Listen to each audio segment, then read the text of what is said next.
Today we learn class 11 chemistry new chapter, that is first chapter from part 2nd, basic principle of organic chemistry, having marks 8.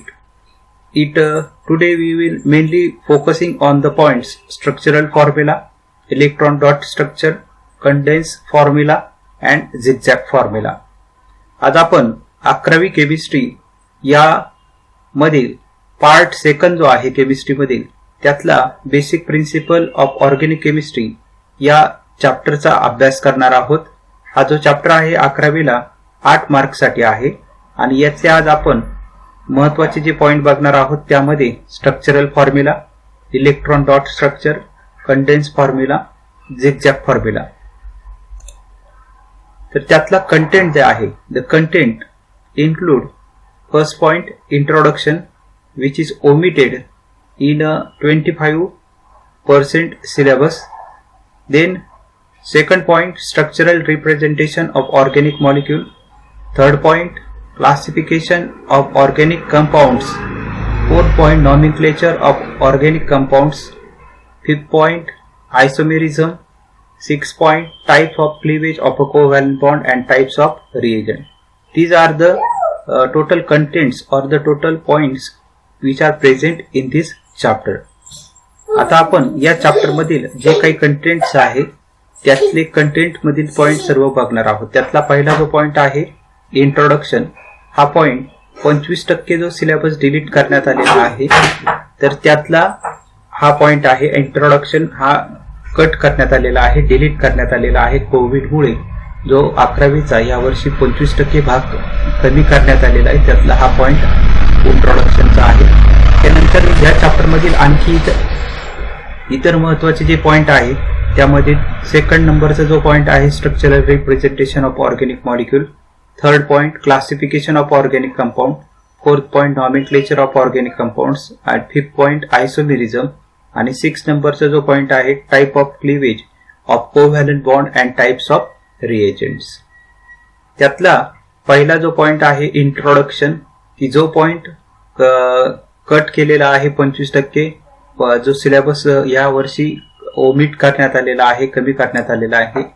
त्यानंतर दुसरा जो point आहे 14.2 structural representation of organic molecule. आता आपण colour combination मध्ये हा सर्व अभ्यास जो आहे तो करणार आहोत. तर जे पॉइंटचे कलर असणार आहे ते ब्ल्यू कलर तुम्हाला पाहायला भेटतील आणि क्वेश्चनचा जो कलर असणार आहे तो तुम्हाला रेड कलर पाहायला भेटतील आणि पूर्ण जे आन्सर असेल ते तुम्हाला ब्लॅक कलर मध्ये पाहायला मिळणार आहे. तर जे पॉइंट ब्ल्यू कलर मध्ये आहे त्याचा अर्थ तो पॉइंट्स आहे त्या चॅप्टर मधील महत्वाचा पॉइंट आहे आणि जे रेड कलर तुम्हाला पाहायला भेटेल तो क्वेश्चन असणार आहे, त्या पॉइंट वरती क्वेश्चन आणि त्याचं जे आन्सर आहे पूर्ण आन्सर, मग ते डायग्राम असतील किंवा डिस्क्रिप्शन, ते सर्व ब्लॅक कलर मध्ये तुम्हाला पाहायला मिळणार आहे. तर यामध्ये आता सुरुवातीला आपण firstly you will see the blue colour for the main points and red colour for the question and answer and other diagram having the colour black. So we will start first question और second point structural representation of organic molecule. The question on this point is, what is structural formula? So its answer is, structural formula means what? Structural formula of a molecule shows all the constituent atoms denoted with their symbols and all covalent bonds therein represented by dash joining mutually bonded atoms. For example, structural formula of methane. This structural formula, it consists of carbon which is joined by dash to the hydrogen. So one carbon atom which is connected to another 4 hydrogen atoms by a dash, this is a covalent bond. So this structure is called as a structural formula of methane molecule having formula CH4. आज आपण introduction जो part आहे तो introduction part 25% syllabus मध्ये delete करण्यात आलेला आहे, त्यामुळे त्याविषयी कुठल्याही पद्धतीने बुक मध्ये सुद्धा जास्त माहिती पॉइंट्स मध्ये दिलेली नाहीये. त्यानंतर दुसरा जो पार्ट आहे तो पॉइंट आता आपण बघणार आहोत. तर त्यामध्ये सेकंड जो पॉइंट आहे तो आहे structural representation of organic molecule. आता त्यावरती जो क्वेश्चन असणार आहे तो question what is structural formula. तुम्हाला बोर्डाच्या एक्झामला किंवा तुमची जी 11ची एक्झाम होईल त्यामध्ये वेगवेगळ्या टेस्ट होतील, तर त्यामध्ये तुम्हाला जर क्वेश्चन विचारला व्हॉट इज स्ट्रक्चरल फॉर्म्युला, तर त्याचं उत्तर कशा पद्धतीने लिहायचं आणि तो पॉइंट जो आहे तो कशा पद्धतीने आता आपण डिस्कस करणार आहोत ते आता पुढे बघूयात. तर यामध्ये आन्सर मध्ये उत्तरामध्ये स्ट्रक्चरल फॉर्म्युला, सुरुवातीला पॉइंटचं नाव द्यायचं स्ट्रक्चरल फॉर्म्युला. स्ट्रक्चरल फॉर्म्युला मध्ये सर्वात महत्वाचं structural formula of a molecule, मॉलिक्यूलचा जो स्ट्रक्चरल फॉर्म्युला आहे दॅट शोज, तो आपल्याला काय दाखवणार आहे, that shows all constituent atoms, सगळे त्या मॉलिक्यूल मधील जे काही ॲटम्स असणार आहे ते ॲटम्स आपल्याला दाखवतो. कोणता फॉर्म्युला, तर स्ट्रक्चरल फॉर्म्युला आपल्याला त्या मॉलिक्यूल मध्ये सर्व जे ॲटम्स आहे ते दाखवणार आहे. मग मॉलिक्यूल तुम्हाला कोणता इथे पाहायला भेटतो, तर मॉलिक्यूल आपल्याला इथे पाहायला भेटतोय CH4. हा CH4 मॉलिक्यूल आहे आणि या CH4 मॉलिक्यूल मध्ये तुम्हाला किती ॲटम्स पाहायला भेटतात, तर कार्बनचा 1 ॲटम पाहायला भेटतो आणि हायड्रोजनचे 4 ॲटम्स जे आहेत ते आपल्याला इथे पाहायला भेटतात. So carbon having 1 atoms and hydrogen having 4 atoms, total 1 + 4 that is 5 atoms present in a methane molecule. Methane molecule मध्ये कार्बनचा 1 ॲटम आहे आणि 4 हायड्रोजनचे ॲटम्स आहे. असे 1 + 4 असे टोटल 5 ॲटम हे मिथेन मॉलिक्यूल मध्ये आपल्याला इथं पाहायला भेटतात. विच इज डिनोटेड बाय, ते आपल्याला डिनोट केले जाणार आहे. कशा पद्धतीने डिनोट केलेलं आहे, कशा पद्धतीने दाखवले गेलेलं आहे ते आता आपण इथं बघणार आहोत. Which is denoted with their symbol, त्याचे सिम्बॉल कोणते वापरलेले आहे, तर कार्बनसाठी सिम्बॉल वापरला गेलेला आहे C, हायड्रोजनसाठी सिम्बॉल वापरला गेलेला आहे H. So it is denoted with their symbol, ते डिनोट केलं जाणार आहे त्याच्या सिम्बॉलने. अँड ऑल कोव्हॅलंट बॉन्ड्स, आणि त्याचे जे सर्व which is denoted by with their symbol and all covalent bonds there in represented by a dash joining mutually bonded atoms. तर त्या ठिकाणी हा जो पूर्ण मॉलिक्यूल आहे, या मॉलिक्यूल मधील ॲटम जे आहे ते त्याच्या सिम्बॉलने डिनोट केले जाणार आहे. कार्बनसाठी C, हायड्रोजनसाठी H आणि त्याचसोबत सर्व जे काही कोव्हॅलंट बॉन्ड आहे तर हे कोव्हॅलंट बॉन्ड कशाने रिप्रेझेंट केले जाणार आहे, तर ते रिप्रेझेंट केले जाणार आहे डॅश या सिम्बॉलने. कोव्हॅलंट बॉन्ड जे आहे हे कोव्हॅलंट बॉन्ड कशाने रिप्रेझेंट म्हणजे कशाने दाखवले जाणार आहे, तर डॅशने त्या ठिकाणी आपल्याला पाहायला मिळणार आहे, डॅशने दाखवले जाणार आहे. आणि ते जॉईंट करताय, एकमेकाला जोडणार आहे. कशाला ते जोडले जाणार आहे, म्युच्युअली बॉन्डेड ॲटम. त्यामध्ये जे ॲटम्स असणार आहे एकमेकांमध्ये ज्यांनी बॉन्ड फॉर्म केलेला आहे त्याच्यामध्ये ते म्युच्युअली बॉन्डेड ॲटम्स मध्ये त्या मध्ये हा आपल्याला डॅश किंवा कोव्हॅलंट बॉन्ड जो आहे तो पाहायला मिळणार आहे. So this is a structural formula. आपण पुन्हा एकदा स्ट्रक्चरल फॉर्म्युल्याची जी डेफिनेशन आहे ती डेफिनेशन अभ्यासूया. What is structural formula? Structural formula of a molecule shows all constituent atoms denoted with their symbol and all covalent bonds therein represented by a dash joining mutually bonded atoms. For example, methane molecule. In methane molecule, central carbon atom which is attached to another 4 carbon atom by a covalent bond which is represented by a dash. So in methane molecule there is a presence of 1 carbon atom and 4 hydrogen atoms. So in methane molecule, how many total number of atoms? In methane molecule there is a total number of atoms is 5. methane molecule मध्ये total जो atoms चा number आहे तो किती होणार आहे? 5 होणार आहे. तर स्ट्रक्चरल फॉर्म्युला मध्ये मॉलिक्यूल मधील जे काही ॲटम्स असणार आहे तर ते ॲटम्स सिम्बॉलने डिनोट केले जाणार आहे आणि त्यामधील जो कोव्हॅलंट बॉन्ड आहे तो कोव्हॅलंट बॉन्ड डॅशने दाखवला जाणार आहे की ज्या ठिकाणी दोन जे ॲटम्स असणार आहे त्या दोन ॲटम्स मध्ये कोव्हॅलंट बॉन्ड हा डॅश या लेटरने दाखवला जाणार आहे. तर हे झालं स्ट्रक्चरल फॉर्म्युला मिथेनचा. त्यानंतर पुढचं स्ट्रक्चर, आता आपल्याला पुढचा जो पॉइंट आहे अत्यंत साधा आणि सोपा पॉइंट पण फार महत्वाचा पॉइंट आहे, very important point. What is electron dot structure? Electron dot structure म्हणजे काय, तर त्याचं उत्तर आणि तो पॉइंट जो आहे तो आता आपण अभ्यासणार आहोत. So we learn about the electron dot structure. So in electron dot structure मध्ये ऑफ अ मॉलिक्यूलचं जे इलेक्ट्रॉन डॉट स्ट्रक्चर असणार आहे, the valence electron of all the atoms are shown as a dots around them. त्या ॲटम्सचं म्हणजे त्या molecule मधील जो काही ॲटम्स असणार आहे आणि त्यामध्ये in the electron dot structure of a molecule, त्या मॉलिक्यूलमध्ये त्या इलेक्ट्रॉन डॉट स्ट्रक्चरच्या मॉलिक्यूलमध्ये किंवा मॉलिक्यूलच्या इलेक्ट्रॉन डॉट स्ट्रक्चरमध्ये व्हॅलन्स इलेक्ट्रॉन. आता व्हॅलन्स इलेक्ट्रॉन म्हणजे काय, तर व्हॅलन्स इलेक्ट्रॉन म्हणजे बाह्यतम कक्षेमधील इलेक्ट्रॉन. बाह्यतम कक्षा आता हे सहसंयुज सेंटरला आपण जर डायग्राम बघितली तर प्रत्येकाला माहिती असेल व्हॅलन्स इलेक्ट्रॉन म्हणजे काय, ते आपण थोडक्यात बघूयात.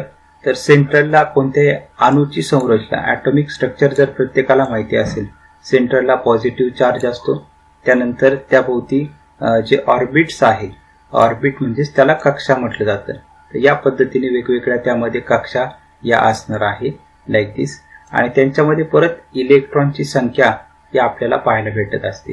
मग यामध्ये इलेक्ट्रॉन जे आहे ते इलेक्ट्रॉन त्यामध्ये प्रेझेंट असणार आहे.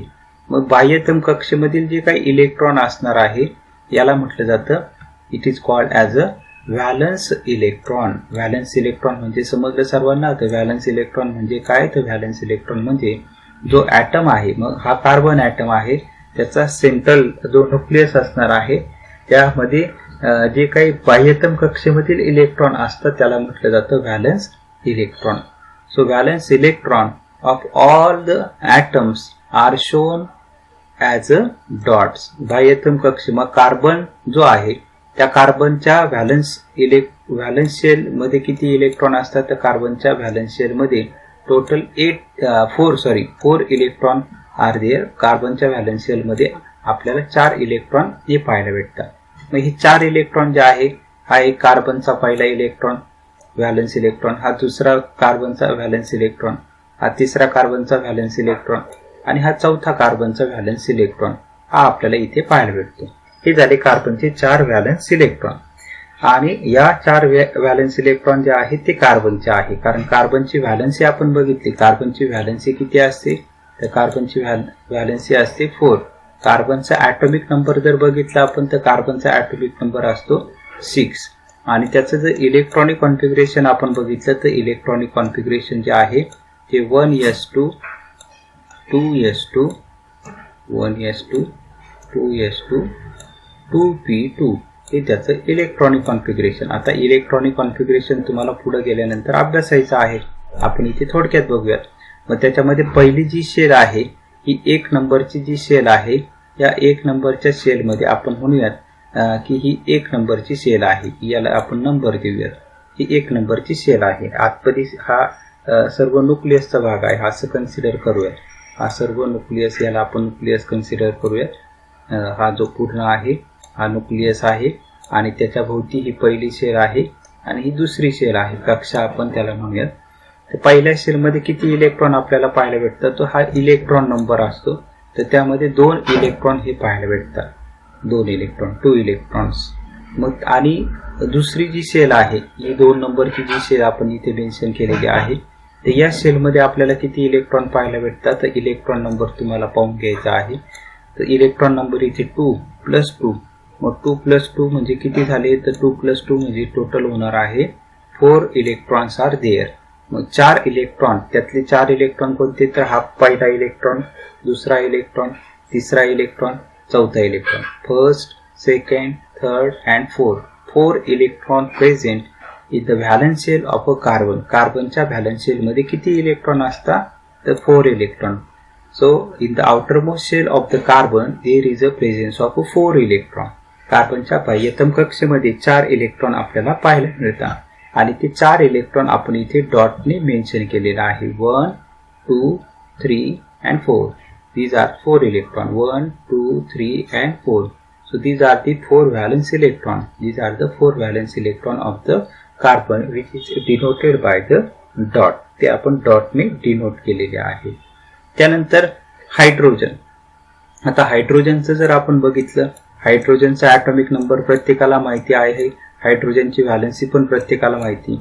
आपण या आधीच्या लेक्चरला, पहिलं जे लेक्चर झालेलं आहे तुमचं त्यामध्येच बघितलंय. हायड्रोजनची व्हॅलन्सी 1 आहे आणि त्याचा ॲटॉमिक नंबर देखील 1 आहे. मग त्याचं इलेक्ट्रॉनिक कॉन्फिगरेशन काय होतं, तर त्याचं इलेक्ट्रॉनिक कॉन्फिगरेशन होतं 1s1. सॉरी, त्याचं इलेक्ट्रॉनिक कॉन्फिगरेशन जे आहे ते इलेक्ट्रॉनिक कॉन्फिगरेशन होणार आहे 1s1. ते आपण इथे घेऊयात. Electronic configuration is 1s1.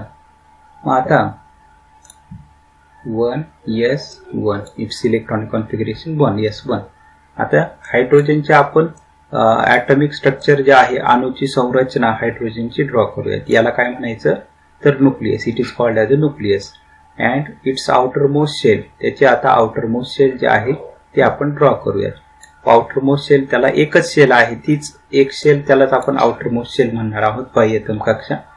तर त्यामध्ये किती इलेक्ट्रॉन आहे, तर यामध्ये एकच शेल म्हटलेलं आहे. ती एक शेल आपण इथे ड्रॉ केलेली आहे. त्याला नंबर देऊयात 1, जसे इथे नंबर दिलेला आहे 1, 2. आणि त्यामध्ये किती, या शेलमध्ये किती इलेक्ट्रॉन आहे, तर एकच इलेक्ट्रॉन आहे. तो एक इलेक्ट्रॉन आपण या ठिकाणी मेन्शन करूयात. हा एक इलेक्ट्रॉन हायड्रोजनच्या व्हॅलन्स शेलमध्ये किंवा अणूच्या संरचनेमध्ये. मग हायड्रोजनचं ही जी डायग्राम आपण ड्रॉ केली ती कोणत्या ॲटमसाठी ड्रॉ केली, हायड्रोजनचं ते ॲटॉमिक स्ट्रक्चर. आणि ही जी डायग्राम ड्रॉ केलेली आहे ते आपण कोणत्या ॲटम करिता ड्रॉ केलेली आहे, कार्बनचं जे ॲटॉमिक स्ट्रक्चर आहे त्याकरिता हे ड्रॉ केलेलं आहे. Atomic structure of carbon, atomic structure of hydrogen. मग आता या ठिकाणी हायड्रोजनच्या व्हॅलन्स शेलमध्ये एकच इलेक्ट्रॉन आहे.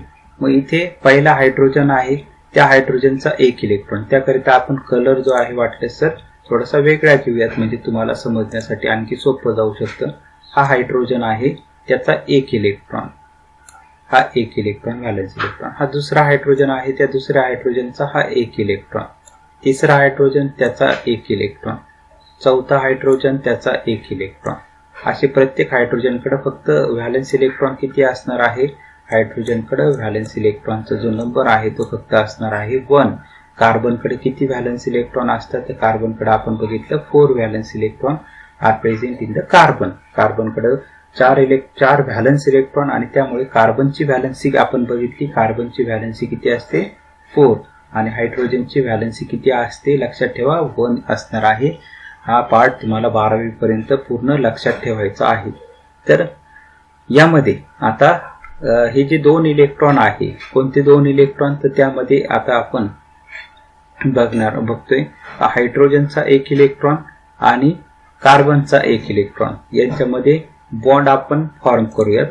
तो बॉन्ड या पद्धतीने आपण पुन्हा एक वेगळा कलर घेऊयात, म्हणजे तुम्हाला समजायला सोपं जाईल. मग कार्बन आणि हायड्रोजन यांच्यामध्ये हा बॉन्ड फॉर्म झाला. परत कार्बनचा एक इलेक्ट्रॉन, हायड्रोजनचा एक इलेक्ट्रॉन, त्याच्यामध्ये बॉन्ड फॉर्म झाला. हायड्रोजन कार्बनच्या 2 इलेक्ट्रॉन, दोघांनी इलेक्ट्रॉनची देवाणघेवाण केली, दोघांमध्ये बॉन्ड फॉर्म झाला.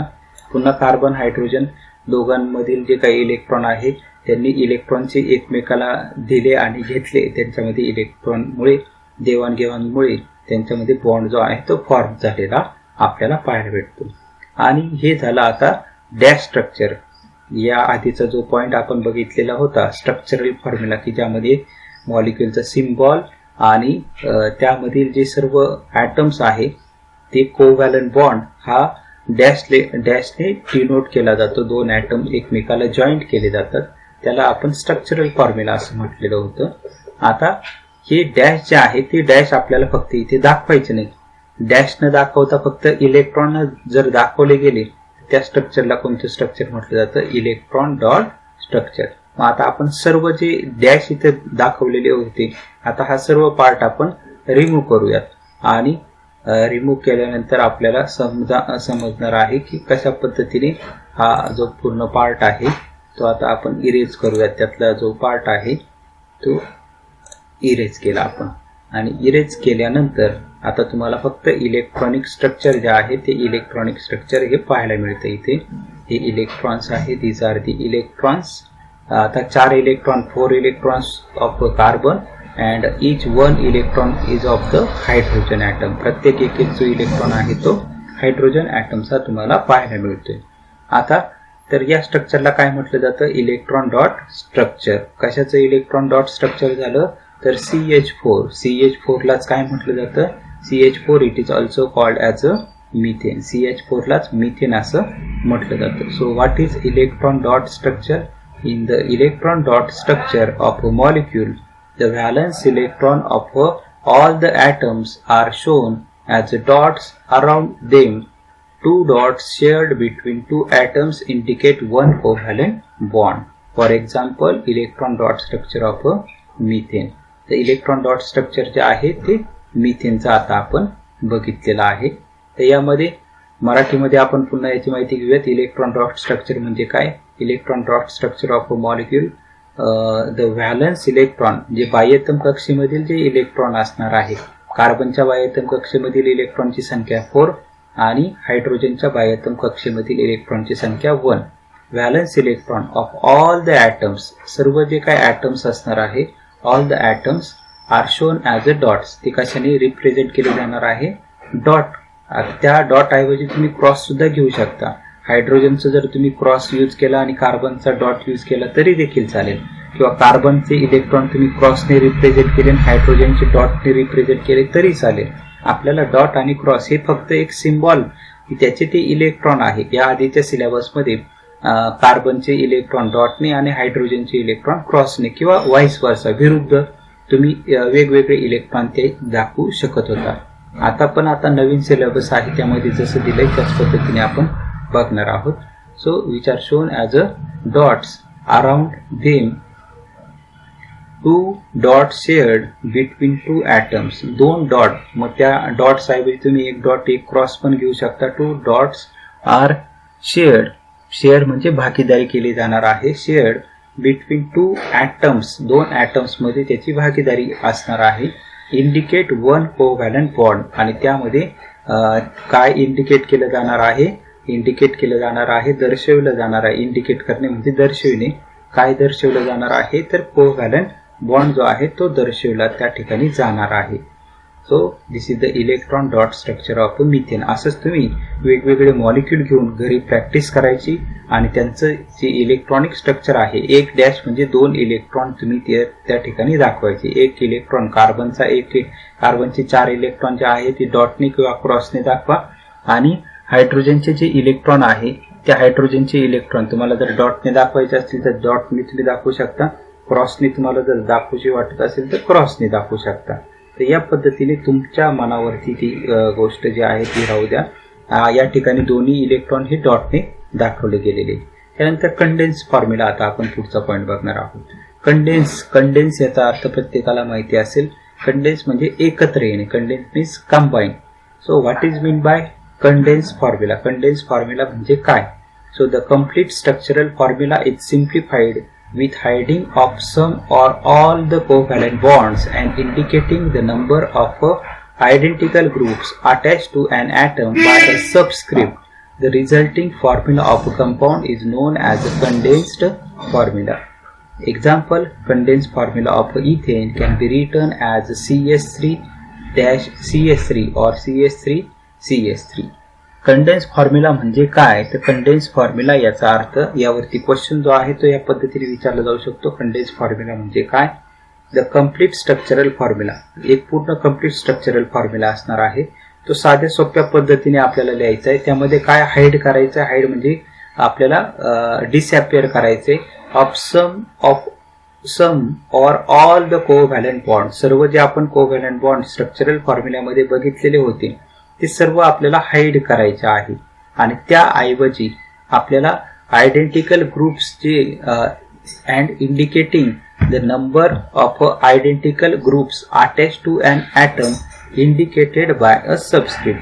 त्यामध्ये जे आपल्याला इंडिकेट करायचं आहे, नंबर इंडिकेट करायचा आहे. कशाचा नंबर इंडिकेट करायचा आहे? Indicate identical group. आयडेंटिकलचा अर्थ काय? तर सारखे जे ग्रुप्स अटॅच झालेले असणार आहे, जोडले गेलेले असणार आहे, त्याने आपल्याला तो नंबर जो आहे तो दाखवायचा आहे. To an atom by a subscript. Subscript म्हणजे असं बेसला छोटेसे जे नंबर आपण लिहितो त्याला म्हटलं जातं सबस्क्रिप्ट. आणि या ॲटमच्या डोक्यावरती जर आपण हेडला जर छोटे स्मॉल नंबर लिहिले तर त्याला सुपरस्क्रिप्ट असं म्हटलं जातं. Subscript and superscript. सबस्क्रिप्टच्या फॉर्ममध्ये लिहायचे, बेसला हा नंबर जो आहे स्मॉल नंबर त्या ठिकाणी मेन्शन करायचा आहे. The resulting formula of a compound is non as a condense formula. आणि जो नवीन फॉर्म्युला तयार होणार आहे त्या फॉर्म्युलालाच काय म्हटलं जाणार आहे, कंडेन्स फॉर्म्युला असं म्हटलं जाणार आहे. मग आता फॉर एक्झाम्पल आपण एक मॉलिक्यूल इथे घेणार आहोत, इथेन. इथेनचा फॉर्म्युला प्रत्येकाला माहिती आहे, CH3. मग आपण एक कार्बन त्याला 3 डॅश करून पुन्हा हायड्रोजन लिहिले असते आणि पुन्हा CH3 पुन्हा एक कार्बन ॲटम लिहिला असता आणि त्याच्यामध्ये पुन्हा त्याला अटॅच केलेले 3 हायड्रोजन ॲटम त्या ठिकाणी आपण लिहिले असते. परंतु आता इथं काय केलेलं आहे तर जो इथेन मॉलिक्यूल आहे तो आपण फक्त CH3 सिंगल बॉन्ड CH3 या फॉर्मॅटमध्ये लिहिलेला आहे. किंवा तुम्ही CH3 असं लिहिलं तरी चालेल, किंवा तिसरा पर्याय C2H6 असं जरी तुम्ही लिहिलं तरी त्याला तुम्ही म्हणू शकता कंडेन्स फॉर्म्युला. C2H6 असं केलं तरी देखील चालेल. So it is called as a condense formula. त्यानंतर आता पुढचा जो पॉईंट आहे झिगझॅग फॉर्म्युला आपण बघणार आहोत. बॉन्डलाईन फॉर्म्युला और झिगझॅग फॉर्म्युला यावरती क्वेश्चन विचारला जाऊ शकतो. What is mean by bond line formula और झिगझॅग फॉर्म्युला. बॉन्डलाईन फॉर्म्युला किंवा झिगझॅग फॉर्म्युला म्हणजे काय, तर बॉन्डलाईन फॉर्म्युला किंवा झिगझॅग फॉर्म्युला, झिगझॅग म्हणजे प्रत्येकाला माहिती, याला म्हटलं जातं झिगझॅग. मग इथेनॉल आहे, इथेनॉलचा फॉर्म्युला CH3, म्हणजे टर्मिनल असणार आहे इथे CH3, त्यानंतर CH2 आणि OH. तर हा झाला झिगझॅग फॉर्म्युला इथेनॉलचा. तर आता आपण इथे बघणार आहोत झिगझॅग फॉर्म्युला कसा ड्रॉ करायचा. In this representation symbol of a carbon and hydrogen atoms of a molecule are not written. यामध्ये सिम्बॉल जे आहे कार्बन आणि हायड्रोजन ॲटमचे हे लिहायचे नसतं. इथे तुम्हाला कार्बन पण लिहायचं नाहीये आणि हायड्रोजन पण लिहायचं नाही. CH3 आहे इथे, पण तो आपण CH3 लिहिला नाहीये. इथे CH2 आहे तो पण लिहिलेला नाही. तर झिगझॅग फॉर्म्युलेमध्ये ते लिहायचे नसतात. The line representing the carbon bonds are drawn in a zigzag manner. Zigzag फॉर्म्युल्यामध्ये कार्बन जो बॉन्ड आहे तो झिगझॅग लाईन मध्ये आपल्याला लिहायचा आहे. The line representing the carbon bond are drawn in a zigzag manner. Carbon bond आहे, इथे कार्बन ॲटम आहे, या ठिकाणी एक कार्बन ॲटम आहे, पुन्हा इथे कार्बन ॲटम आहे, इथे OH ग्रुप आलेला आहे. तो झिगझॅग मॅनर मध्ये आपल्याला लिहायचा आहे. The terminal of the zigzag line represent methyl group.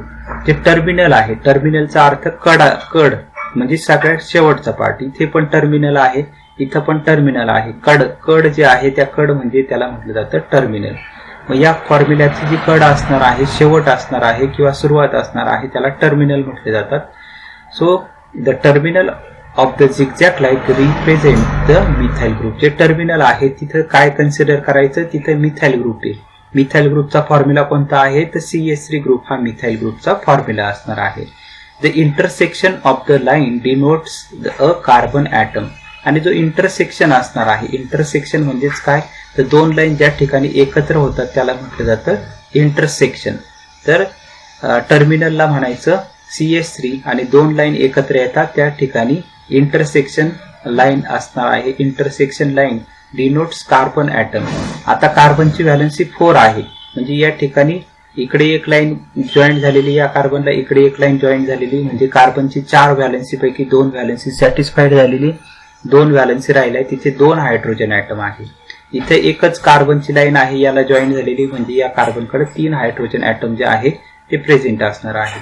Bonded to appropriate number of hydrogen which satisfy the tetra valency of carbon atom. आताच तुम्हाला मी जे सांगितलं का ते जे कार्बन ॲटम आहे ते बॉन्डेड असणार आहे. ॲप्रोप्रिएट म्हणजे ते व्हॅलन्सी आपण सॅटिस्फाईड करून घ्यायची, किती नंबर त्यामध्ये असणार आहे, हायड्रोजन ॲटम किती त्यामध्ये असणार. इथे 2 व्हॅलन्सी सॅटिस्फाईड झाली म्हणजे 2 हायड्रोजन त्यामध्ये असणार आहे. इकडे शेवटचे जर बघितले तिथे एकच व्हॅलन्सी सॅटिस्फाईड होती आणि त्यामुळे तिथे 3 हायड्रोजन ॲटम आपल्याला जोडायचे असणार आहे कार्बन का, कारण कार्बनला 4 बॉन्ड असणार आहे, कार्बनची व्हॅलन्सी 4 आहे. फॉर एक्झाम्पल आपण घेणार आहोत propane is represented by the zigzag formula The heteroatoms or hydrogen atoms bonded to the heteroatoms are written symbolically. आपण झिगझॅग फॉर्म्युला हा या पद्धतीने प्रोपेनचा झिगझॅग फॉर्म्युला तुम्हाला पाहायला भेटते. प्रोपेनचा फॉर्म्युला तुम्ही सर्वांना माहिती असेल. Propane is represented by the zigzag formula. प्रोपेनचा फॉर्म्युला आहे CH3 CH2 CH3. पहिली ते 10वी पर्यंत तुम्ही प्रोपेन अभ्यासला असेल. तर टर्मिनलला CH3 आला, इथे सेंटरला CH2 आला, टर्मिनलला परत CH3 आला. However, the heteroatoms of a hydrogen atom bonded to heteroatoms are written symbolically. आणि जर वेगळे कार्बन हायड्रोजनच्या व्यतिरिक्त वेगळे जर हेटेरोएटम जर आले तर ते आपल्याला तिथे लिहायचे आहे. उदाहरणार्थ इथेनॉल.